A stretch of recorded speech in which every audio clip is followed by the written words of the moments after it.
Hello everyone, मैं ममतेश गुप्ता। आज देखेंगे सी टेट का प्रीवियस पेपर जो हुआ था 20 अगस्त 2023 को।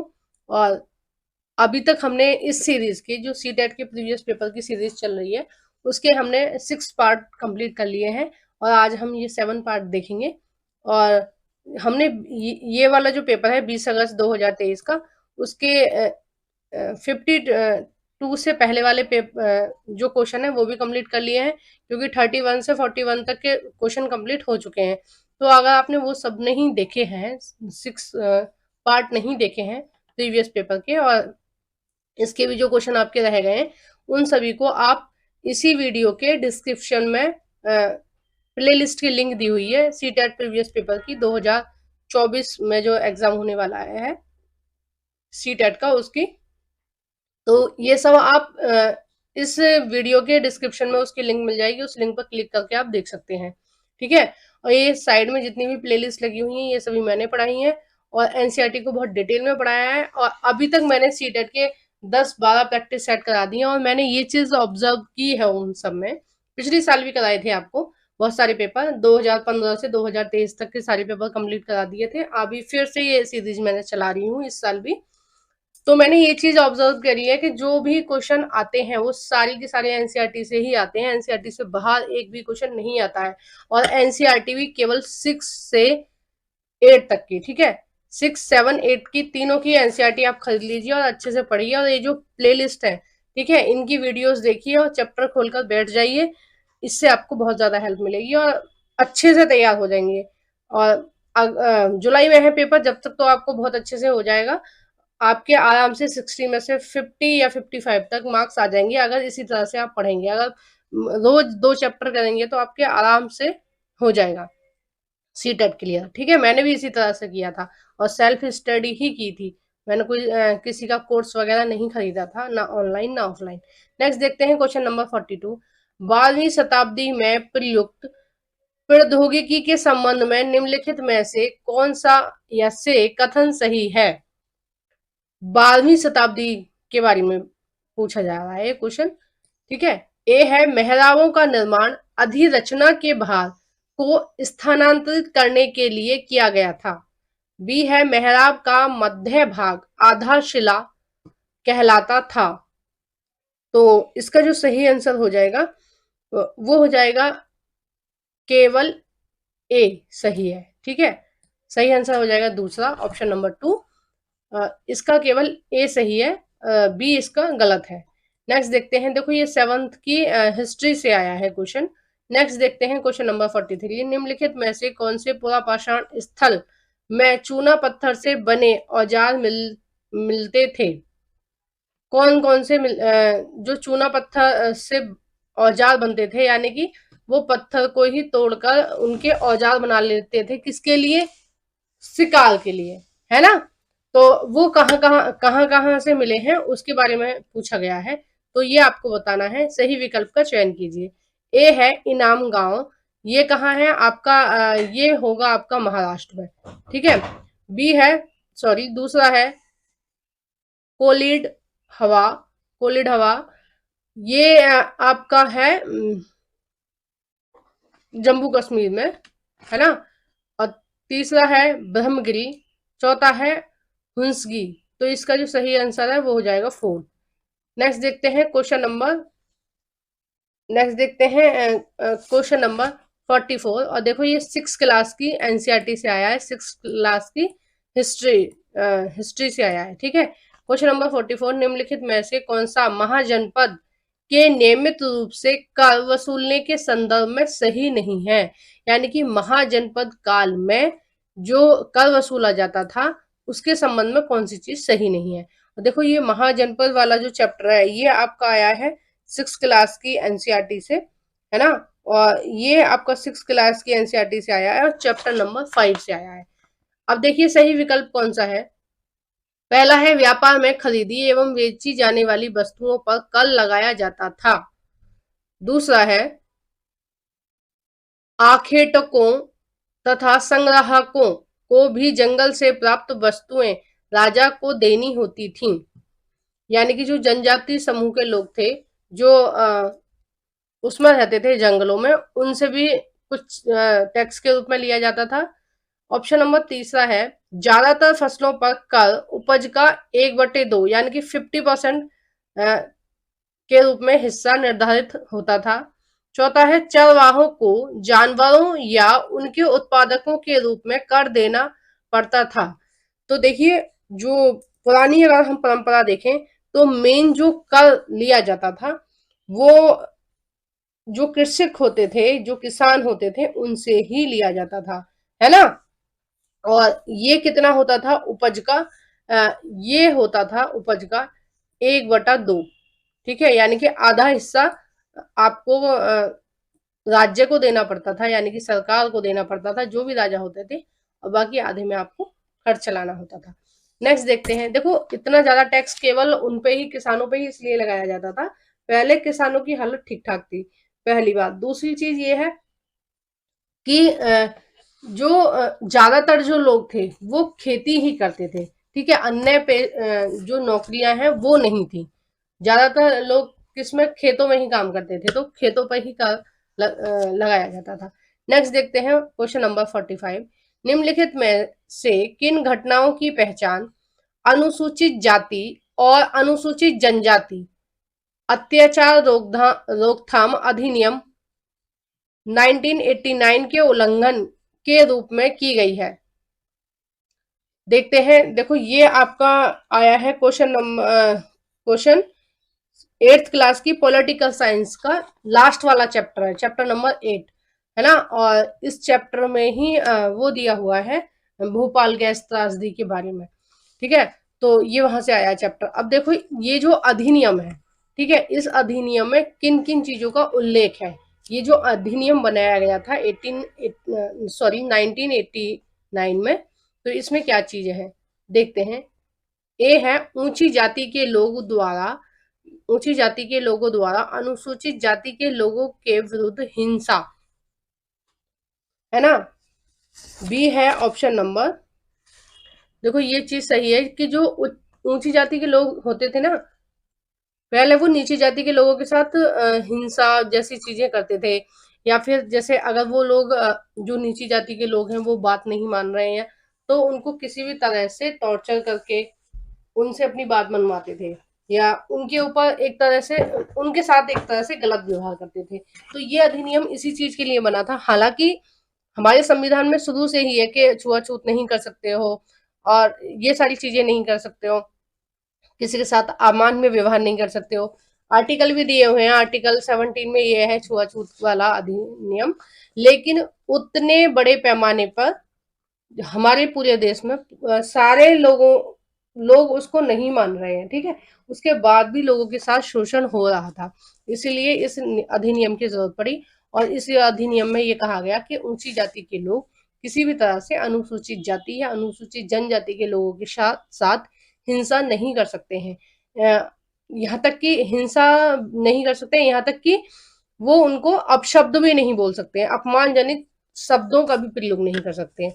बी है, अनुसूचित जाति समुदाय के सदस्यों को आपत्तिजनक पदार्थ खाने के लिए बाध्य नहीं कर सकते हैं। ठीक है। तीसरा है, सॉरी, सी है, गैर आदिवासी लकड़ी व्यापारियों को जनजातीय भूमि के दोहन को अनुमति देना।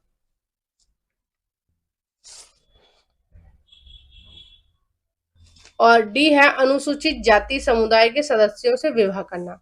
तो इसमें जो मेन था 1989 में, वो जनजातीय समूह के लोगों के लिए बनाए गए थे, है ना। और अनुसूचित जाति के लिए भी बनाए गए थे नियम। तो इसमें एक और नियम दिया था जो जिसके बारे में ऑप्शन नंबर सी में जिक्र किया गया है कि जो आदिवासी लोग हैं उनको जंगलों में एंट्री करने के कुछ अधिकार दे दिए गए थे। जैसे अंग्रेजों के जमाने में उनसे अधिकार छीन लिए गए थे कि जंगलों को आरक्षित कर दिया गया था और जनजाति लोगों को जंगलों से बाहर कर दिया गया था कि वो उसमें से अपने हिसाब से कोई भी चीज नहीं ले सकते हैं जंगलों से, उनको जंगलों से बाहर निकाल दिया था। तो जो ये अधिनियम आया था, इसने आदिवासी लोगों को जंगलों में कुछ अधिकार दिए थे, इनका कुछ दायरा निश्चित कर दिया था कि हाँ, ये भी जंगलों से कुछ वस्तुओं को ले सकते हैं और अपनी आजीविका चला सकते हैं, यानी कि अपना काम धंधा चला सकते हैं। नेक्स्ट देखते हैं क्वेश्चन नंबर 46। मध्याह्न भोजन योजना ने विद्यार्थियों में जातिगत पूर्वाग्रह को कम करने में सहायता की है। मध्याह्न भोजन ने, ठीक है, ये जो मिड डे मील मिलता है ना स्कूल में, उसके बारे में बोला जा रहा है। ने विद्यार्थियों में जातिगत पूर्वाग्रह को कम करने में सहायता की है तथा सामाजिक न्याय को बढ़ावा दिया है। सही विकल्प के चयन द्वारा कथन को समझिए। देखिए, ये जो मध्याह्न भोजन है, ये मिड डे मील जो है, मध्याह्न भोजन यानी मिड डे मील जो है, वो सभी स्कूलों में दिया जाता है बच्चों को। और उसमें क्या होता है, सभी बच्चों के लिए एक जैसा खाना आता है, सभी बच्चे एक साथ बैठ के खाना खाते हैं। मैंने भी देखा है इस तरह के स्कूलों में खाना मिलता हुआ, क्योंकि मैं भी वैसे सरकारी स्कूल से पढ़ी हुई हूँ, लेकिन तब मैं पढ़ती थी उस टाइम पे मध्याह्न भोजन की सुविधा नहीं थी। ठीक है, हमें नहीं मिला कभी भी, लेकिन मैंने देखा है जब मैंने बीएड की थी, वहां पर टीचिंग प्रैक्टिस की थी, तो वहां पर मध्याह्न भोजन आता था, मिड डे मील आता था। तो कोई भी किसी भी जाति के लोग हैं, कोई गरीब है अमीर है, जो भी सारे तरह के बच्चे पढ़ते हैं किसी भी स्कूल में, तो सभी बच्चे चौक में बैठकर अपनी अपनी प्लेट लेके आते थे घर से और उनमें खाना खाते थे बिल्कुल अच्छे से, प्रॉपर तरीके से। तो ये क्या है, एक तरह से भेदभाव खत्म हो जाता है। वही खाना आप भी खा रहे हो, दूसरा बच्चा भी खा रहा है, ठीक है, एक जैसे ही खाना खा रहे हैं सब। दूसरी बात यह है कि एक साथ बैठ के जमीन पर वो खाना खाते थे, फर्श पे बैठ के, तो उससे क्या है, बच्चों के अंदर जो भेदभाव जैसी चीजें वो काफी हद तक कम हो जाती हैं, है ना। अब देखते हैं ऑप्शन ए, सभी जातियों के बच्चे साथ साथ खाते हैं। बी, कई स्थानों में दलित महिलाओं को खाना पकाने के लिए रखा गया है। सी, स्कूलों में गरीब बच्चों का प्रवेश लेना कई गुना बढ़ गया है। डी है, स्कूल छोड़ने की दरों में कमी आई है। तो ऑप्शन नंबर जो 46 है, उसका जो सही आंसर हो जाएगा वो हो जाएगा ये सभी। तो मिड डे मील से ये सारे ही चेंजेस आए हैं, ठीक है। अब जैसे छुआछूत मानते हैं कुछ लोग, और जो मिड डे मील बनाती हैं वो सभी जाति की महिलाएं होती हैं, ठीक है, एससी एसटी जनरल ओबीसी, की भी जाति की महिला हो सकती है, भाई जिसको काम चाहिए वो काम करेगा, है ना। तो कोई भी खाना बना सकता है, और सभी जाति के बच्चे खाना खा रहे हैं, तो इससे क्या है, भेदभाव में काफी हद तक कमी आई है ना। और देखो, जो गरीब बच्चे थे, जिनके पास पढ़ने के लिए पैसे नहीं है, खाने के लिए भोजन नहीं है, तो वो बच्चे भी अब स्कूल जाते हैं, क्योंकि उनको पता है सब कुछ फ्री में ही मिलेगा, खाना वगैरह मिल जाता है फ्री में, किताब वगैरह फ्री में मिल जाते हैं। तो मिड डे मील एक इस तरह से बहुत ज्यादा सहायक है इन सभी चीजों में। नेक्स्ट देखते हैं क्वेश्चन नंबर 47। निम्नलिखित में से कौन से प्रावधान भारतीय न्यायिक व्यवस्था की स्वतंत्रता सुनिश्चित करते हैं। भारतीय न्यायिक व्यवस्था की, देखो ये आपकी पॉलिटी से आया है क्वेश्चन 47 वाला, और ये आपकी आया है क्लास 8 का चैप्टर नंबर 4 है, ठीक है। अब हम थोड़ा से इसके बारे में देख लेते हैं कि ये मतलब क्या पूछा गया है इसमें। जो भारत की न्यायपालिका है, ठीक है, जो भारत में कोर्ट होती हैं, ठीक है, न्यायालय होते हैं, जज होते हैं, वो क्या है, वो अपने फैसले लेने के लिए स्वतंत्र है। उन पर किसी भी तरह का कोई भी दबाव डालकर उनके निर्णय को चेंज नहीं किया जा सकता, ठीक है। अगर वो स्वतंत्र नहीं होते तो कितना गलत हो जाता कि जो नेता लोग हैं, जैसे आजकल जो भी गलती करता है, ठीक है, जो भी भ्रष्टाचार कर रहा है वो जेल में जाएगा। जो भी महिलाओं के साथ कुछ गलत कर रहा है या किसी भी व्यक्ति के साथ गलत कर रहा है, कोई नेता है, पैसे वाला है, कितना भी वो धनी व्यक्ति है, लेकिन नियम क्या है, सबके लिए बराबर है, कानून क्या है, सबके लिए बराबर है। और कोर्ट में वो उपस्थित होते हैं तो जज बिल्कुल निष्पक्ष भाव से उनके खिलाफ भी जाकर फैसला सुनाते हैं, ठीक है। तो सजा अमीर लोगों को भी होती है, गरीब लोगों को भी होती है। लेकिन अगर जो न्यायिक स्वतंत्रता नहीं होती, तो ये जो नेता वगैरह हैं, ये क्या करते, अपना दबदबा रखते न्यायपालिका पर, यानी कि जजों पर, और जज स्वतंत्र होकर काम नहीं कर सकते थे। जज स्वतंत्र होकर, जैसे अब है, जब जो चीज उन्हें गलत लग रही है तो उसके खिलाफ गलत ही होगा। हाल फिलहाल में ऐसा पाया गया है कि जो अरविंद केजरीवाल जी हैं, उन्होंने कुछ गड़बड़ घोटाला कर दिया है, तो उसी की आशंका में, ठीक है, अभी आरोप सिद्ध नहीं हुए हैं उन पर, उसी की आशंका में उनको गिरफ्तार किया गया है। अगर न्यायपालिका स्वतंत्र नहीं होती तो एक मुख्यमंत्री की इतनी बड़ी पावर होती है, तो उसको कोई हाथ भी नहीं लगा सकता था, उसको कोई जेल भी नहीं ले जा सकता था। तो इसलिए जो भारत की न्यायपालिका है उसको स्वतंत्र रखा गया है कि उनकी ना तो जो जजों की भर्ती होती है वो किसी भी जो सत्ता में बैठे हैं उनका कोई हस्तक्षेप नहीं होता है, ठीक है। मुख्यमंत्री है या कोई भी है, विधायक वगैरह, उनकी उनका कोई हस्तक्षेप नहीं होता। दूसरा, उनके कोई ट्रांसफर नहीं कर सकता, है ना, उनको कोई सस्पेंड नहीं कर सकता इस तरह के जो पद पर बैठे हैं। तो इस तरह से वो क्या हो गया, भारत की जो न्याय व्यवस्था है वो स्वतंत्र हो गई। जब किसी भी आदमी को ये पता है कि सामने वाला मेरा कुछ नहीं बिगाड़ सकता, मैं जो चाहे वो फैसला लूं, तो वो जो चाहे वो फैसला ले सकता है। अगर उसको पता है कि अगर मैंने इसके खिलाफ बोला तो ये मेरे को सस्पेंड कर देगा या मेरा ट्रांसफर कर देगा, तो वो उसके खिलाफ नहीं बोलेगा। तो इसलिए न्यायपालिका को स्वतंत्र रखा गया है ताकि जो न्याय है वो पारदर्शी रहे और नियम सबके लिए समान रहे। ठीक है, अगर स्वतंत्र नहीं होता तो आपको पता चल गया ना क्या कितना गलत हो सकता था, कितना गलत हो सकता था कि जो जज हैं वो हमेशा उनके ही फेवर में बोलते जो पैसे वाले लोग हैं या फिर जो ऊंचे पद पर है ना, जो नेता लोग हैं, उनके खिलाफ वो कोई भी निर्णय नहीं ले सकते थे, उनको सजा नहीं दे सकते थे या उनके खिलाफ कोई भी कार्रवाई नहीं हो सकती थी। तो इसलिए जो हमारी न्यायपालिका है, न्यायपालिका यानी कि भारत की जितनी अदालत है उनके बारे में बातें हो रही है, वो क्या है, एक पूरी तरह से स्वतंत्र है। अब देखिए ऑप्शन दिए हुए हैं कि कौन कौन सा सही है कौन कौन सा गलत है। नेक्स्ट देखते हैं ऑप्शन नंबर ए, न्यायाधीशों की नियुक्ति की प्रक्रिया में विधायिका शामिल नहीं होती। देखो विधायिका क्या है जो ये नेता लोग होते हैं ये क्या करते हैं, एक तरह से जनता के लिए कानून बनाते हैं, ठीक है, तो हम क्या बोलेंगे, इसको विधायिका ही बोलेंगे, ठीक है। एमपी एमएलए ये किस में आते हैं, विधायिका में आते हैं, ठीक है। मुख्यमंत्री हैं ये सब किस में आते हैं, विधायिका में आते हैं। तो ये जो विधायिका है वो शामिल नहीं है नियुक्ति में, है ना। जो जज होते हैं उनकी नियुक्ति इनके द्वारा नहीं होती है, अगर इनके द्वारा होते तो इनका दबदबा रहता फिर उन जजों के ऊपर। बी है, न्यायाधीशों का निश्चित कार्यकाल, यानी कि जो न्यायाधीश है उनका कार्यकाल कैसा है, निश्चित है, ठीक है। जो छोटी अदालतों के जज होते हैं उनका जो कार्यकाल होता है वो तो जीवन पर्यंत होता है कि 62 पर उनका रिटायरमेंट होता है। लेकिन जो बड़ी अदालतों में जज होते हैं, जो सुप्रीम कोर्ट या हाई कोर्ट में, तो उनकी जो नियुक्ति होती है वो 5 साल के लिए होती है। जो मुख्य जज होते हैं उनकी नियुक्ति कितने साल के लिए होती है, 5 साल के लिए होती है। तो कार्यकाल उनका निश्चित है, इसमें कम या ज्यादा नहीं होता है। कोई भी जज आएगा उसकी नियुक्ति होगी तो वो 5 साल रह के ही जाएगा, ठीक है। सी है, न्यायाधीशों के आचरण की संसद चर्चा नहीं कर सकती, यानी कि न्याय कैसा न्यायाधीश होना चाहिए उसके बारे में संसद कोई भी निर्णय नहीं ले सकती है, कोई भी फैसला नहीं ले सकती है, ठीक है, ये बिल्कुल सही है। नेक्स्ट है डी, सर्वोच्च न्यायालय के मुख्य न्यायाधीशों को शपथ राष्ट्रपति दिलाते हैं।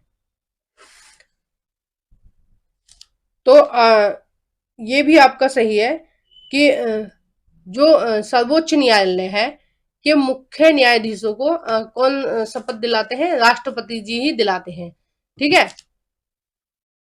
तो इसका जो ऑप्शन सही हो जाएगा वो हो जाएगा तीसरा, ए बी और सी और डी तीनों सही है, ठीक है, तीनों ही सही है ना।